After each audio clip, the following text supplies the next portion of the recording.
apa?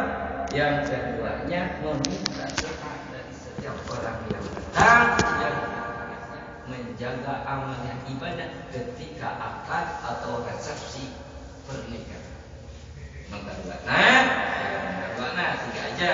Yang keduanya harus memiliki visi dan misi ketika kita itu menikah.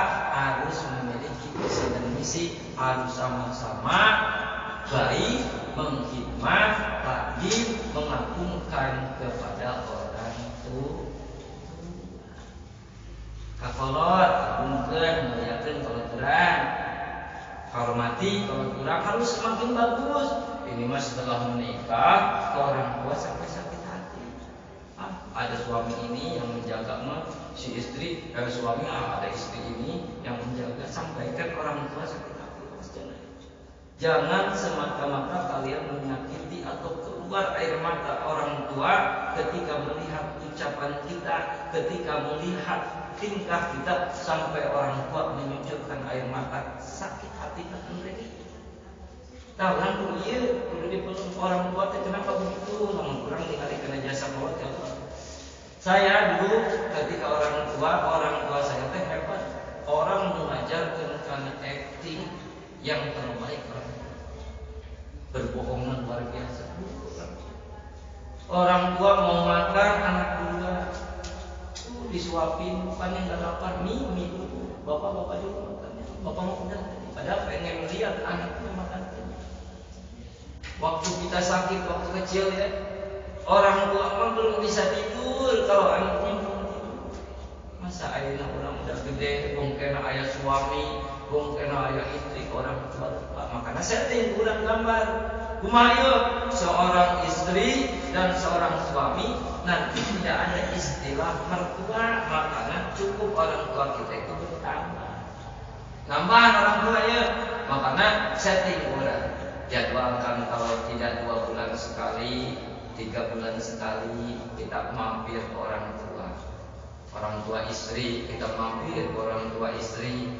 Sama-sama suami harus lebih bagus nih. Disetting misalnya suami yang ngasih oleh-oleh, kalau kita mampir ke orang tua istri, suami.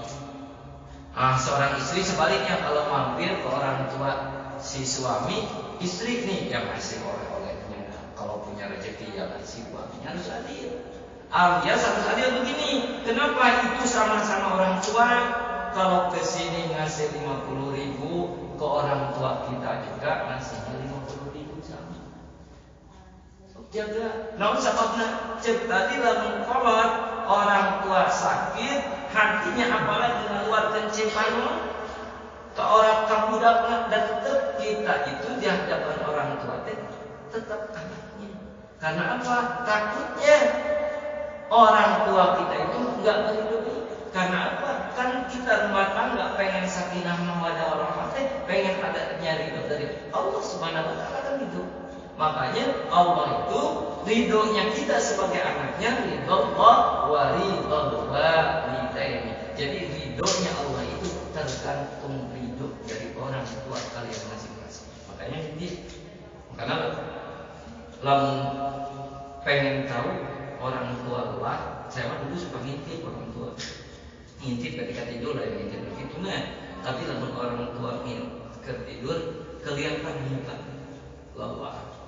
Dari bangun tidur sampai tidur lagi orang tua, ya Allah. Kalau jalan kaki diukur dari sini ke Citerep lebih, ke dapur, ke tengah rumah, ke dapur, ke depan, ngejar kaki. Kalau jalan kaki sampai ke Citerep, kelihatan muka lelahnya, kelihatan muka ekspresi muka sedihnya. Makanya biar kita tambah sayang, lihatin muka orang tua ketika lagi capek, harus tambah sayang. Orang kudu lebihnya kan dari kawan. Setelah nikah harus sama-sama nih, tambah sayang, tambah hadir, tambah memuliakan kedua orang tua. Yang ketiganya, visi dan misi yang harus dijalankan, yang saya jalankan sampai sekarang, yaitu menjalankan kewajiban masing-masing. kewajiban, ada kewajiban. Nah, nanti ditambahin sama guru saya yang di luar. Menjalankan kewajiban masing-masing. Tapi saya mah nggak yang berat-berat, yang ringan-ringannya aja. Karena kenapa? Kan Ustaz bukannya begini, kalau nikah itu hukumnya sunnah itu jadi wajib. Iya, makanya nikah itu hukumnya sunnah. Tapi setelah kita dinyatakan sah, di situ ada kewajiban masing-masing. Berarti haqqul zawji ala zawjati. Ada haknya nanti seorang suami yang mana itu menjadikan kewajiban seorang istri. Ada haqqul zawjati ala zawji. Ada haknya seorang istri dalam rumah tangga menjadikan kewajiban buat suami. Makanya sama yang ringan nih. Di antaranya kewajiban yang bagus, yang pertama sok amalkan, yaitu dengan memanggil nama yang terbaik ketika menikah. Kasih siapkan aja rek manggilna belum menikah. Jangan kalah sama anak SD kelas 3. SD kelas 3 juga nges main Facebook, nges main Twitter, baru kenal dengan Twitter nges nyebut abi dan umi. Masa orang belum disiapkan? Mau serius, so siapkan kain. Ustaz malu, masa saya manggil istri nanti kalau setelah nikah itu mau nyebut mama, padahal kan saya kerjanya udah di bengkel misalkan. Jangan lihat Rasul. Rasul bukan orang kaya, Rasul bukan pengusaha, tapi Rasul memanggil istrinya tidak pernah menyebut dengan namanya. Istri Rasul tidak pernah menyebut suaminya dengan nama, tapi selalu dengan kata yang nyaman dan sanjungan. Karena Rasul ketika memanggil istrinya selalu memanggil ya Umayyah, hai istriku yang cantik. Kenapa cantik? Karena pipinya selalu kemerah-merahan. Makanya dipanggil ya Umayyah. Siti Aisyah memanggil seorang suaminya tidak memanggil namanya ya Muhammad, tidak, tapi selalu memanggil dengan sanjungan ya Rasulullah, utusan Allah. Tuh, orang siapkan aku begitu mah disanjung orang.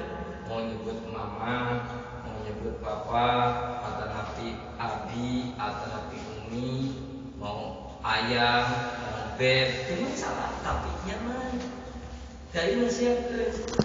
Yang keduanya, kewajiban antara masing-masing ini diantaranya kewajiban seorang suami.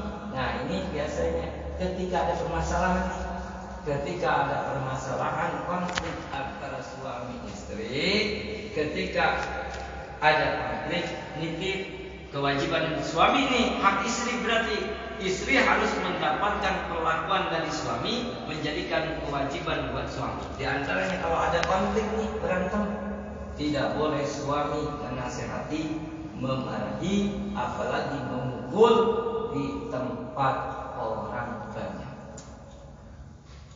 Wajib nih, berarti kewajiban suami ketika ada permasalahan harus memberi nasihat kepada istri di tempat privasi, di mana di kamar.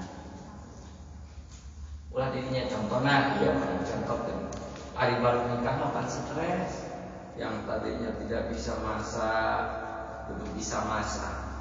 Anu tadinya tidak bisa minum kopi, harus bikin kopi buat suami.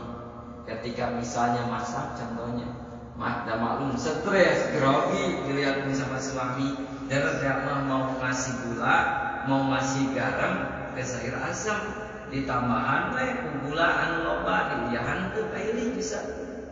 Iya teh sayur asam atau nabi kolak kan itu jadi namanya. Tas seorang suami menasihati istri teh tidak boleh langsung di situ. Bawa ke tempat privasi, ke kamar. Takutnya ada orang yang dengar, malu.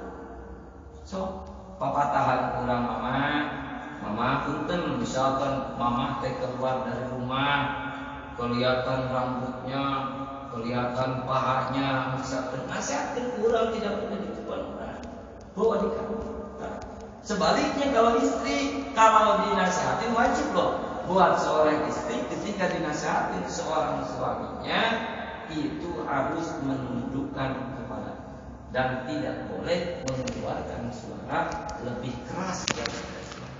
Coba kalau ada permasalahan sehari aja hari itu juga berikhlas.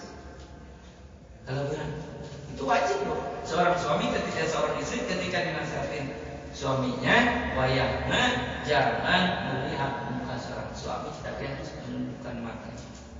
Misalkan seorang suami teh mama teh masih baju dibelikan ku ayah, ayeuna teh mah parfum dibelikan ku ayah, ayeuna sunah dibelikan ku ayah, lipstik dibelikan ku ayah, tapi giliran ayah mah kabagianana kayu putih doang.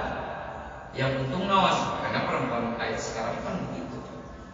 Dipoto teh ketika cantik, ketika suami pulang nggak cantik lagi.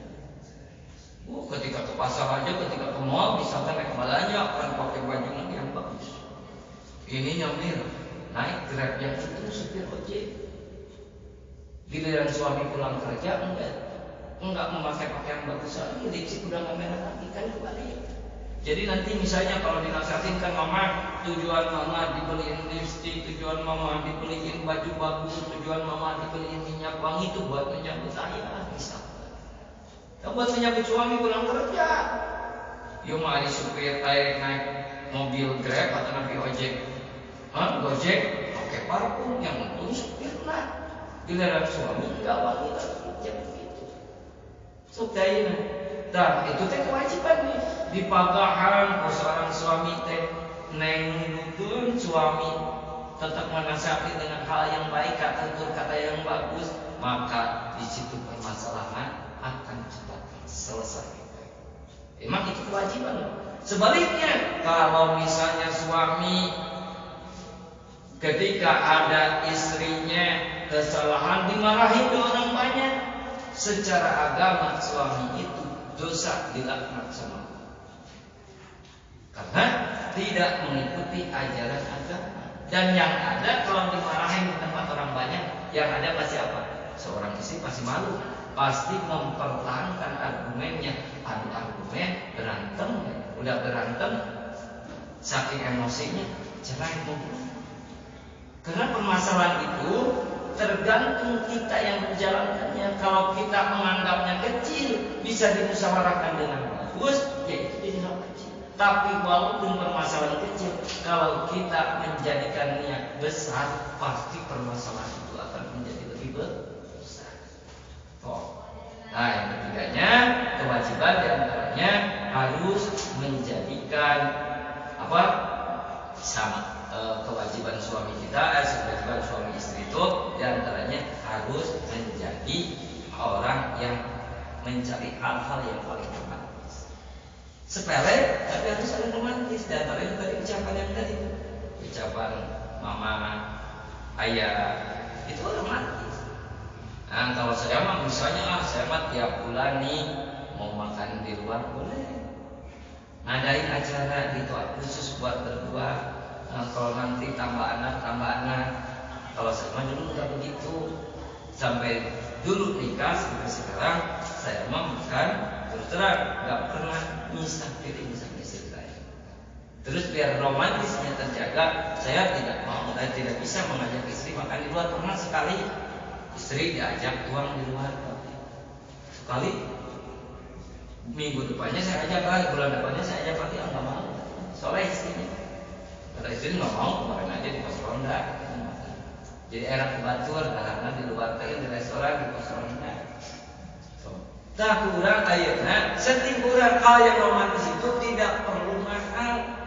Kalau saya mah dari dulu nih istri minta diimamin sholat subuh sampai sekarang nih. Saya jadi imamnya buat istri saya sholat subuh. Setelah itu baru saya ada wiridan baca Al-Fatihah. Syukuran tanda umur saya nih. Misalnya kalau umur saya 37 tahun, saya bagi dua nih sama istri. 37 bagi dua baca Al-Fatihah.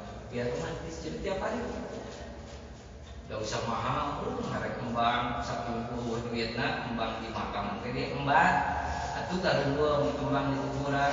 Kita cari hal yang romantis tapi jadi tak permasalahan yang tadi intinya kewajiban seorang suami diantaranya tidak boleh memarahi seorang istri di depan hal banyak.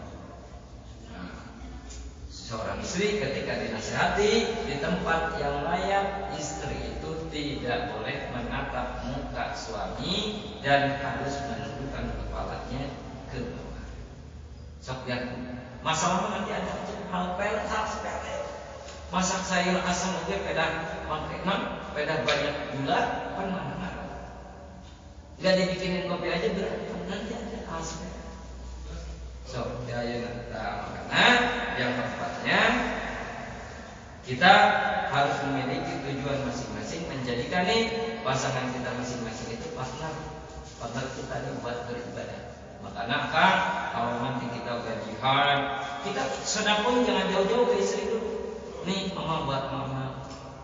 Itulah jangan jauh-jauh istri sama. Kalau diamanah yang buat nafkah uang dari suami itu menjaga amanahnya. Nah, dijaga amanahnya. Ini buat makannya. Ini mah jangan begini. Kita mah di rumah makan sama bakso misalnya, suami enggak makan. Istri yang baik itu pasti kalau kita ada tamu nih misalkan, istri yang baik itu kalau kita ada tamu teman kita kasih nih, aduh mau dikasih roti nih. Kita beli roti itu tidak boleh memberikan kepada tamu sendiri. Kita sisihkan buat suami, karena suami juga memiliki hak yang sama. Karena apa? Harta yang dikasih sama suami, uang yang dikasih sama suami itu, istri itu aman buat menjaganya. Itu wajib. Oh, kalau wajib kitabnya itu tipis begini, tapi 3 tahun tamat.